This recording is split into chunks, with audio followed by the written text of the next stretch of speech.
President KTR media ముందు hero ఫోజులు, కోర్టులో బీద ఏడుపులు ఏడుస్తున్నాడు. ఫార్ములా ఈ-రేస్ స్కామ్ లో మళ్లీ అధికారుల మీదకే తన అవినీతిని నెట్టేశాడు. తన మీద ఉన్న కేసు కొట్టివేయించుకునేందుకు ఎంతకు తెగించాడో మనం అర్థం చేసుకోవచ్చు. మొన్నటికి మొన్న తన మీద తప్పుడు వార్తలు రాశారని సోషల్ మీడియా మీద ఏడ్చాడు. కానీ కోర్టులో మాత్రం మళ్లీ తన తప్పేం లేదని బుకాయించాడు. హెచ్ఎండిఏ నిధులను రేసులకు ఉపయోగించొచ్చా అంటే కేటీఆర్ దగ్గర సమాధానం లేదు. ఆర్థిక శాఖ అనుమతి తీసుకుని 55 కోట్లు బదిలీ చేశారా అంటే నీళ్లు నమిలాడు. కేబినెట్ ఆమోదం ఉందా అంటే లేదన్నాడు.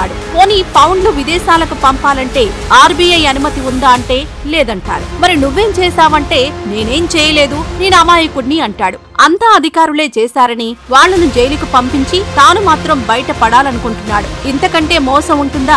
మున్సిపల్ శాఖ ముఖ్య కార్యదర్శి అరవింద్ కుమార్ పంపిన ఫైల్ కు నేను ఆమోదం తెలిపాను, అంతే తప్ప సంతకాలు కూడా చేయలేదని బుకాయించాడు. ఇక రెగ్యులేటరీ అనుమతులు కూడా నా బాధ్యత కాదు, అంతా అధికారులే తప్పు చేశారు, బ్యాంకు కూడా తప్పు చేసిందని బుకాయించాడు చిన్నదొర. అధికారంలో ఉన్నప్పుడు అధికారులను దబాయించి పని చేయించాడు. అంతా నేను చూసుకుంటాను, మా డాడీ సీఎం, పవర్ అంతా నాదే, మీరు సంతకాలు పెట్టమని బెదిరించాడు. ఇప్పుడు అవినీతి జరిగిందని కేసు పెడితే మళ్లీ అధికారుల మీదకే నెడుతున్నాడు. గులాబీలతో మామూలుగా ఉండదు, అందితే జుట్టు లేకుంటే కాళ్లు పట్టుకునే బ్యాచ్. పాపం కేటీఆర్ చేసిన అవినీతికి అధికారులు బలవుతున్నారని ఉద్యోగులు ఆగ్రహంగా ఉన్నారు.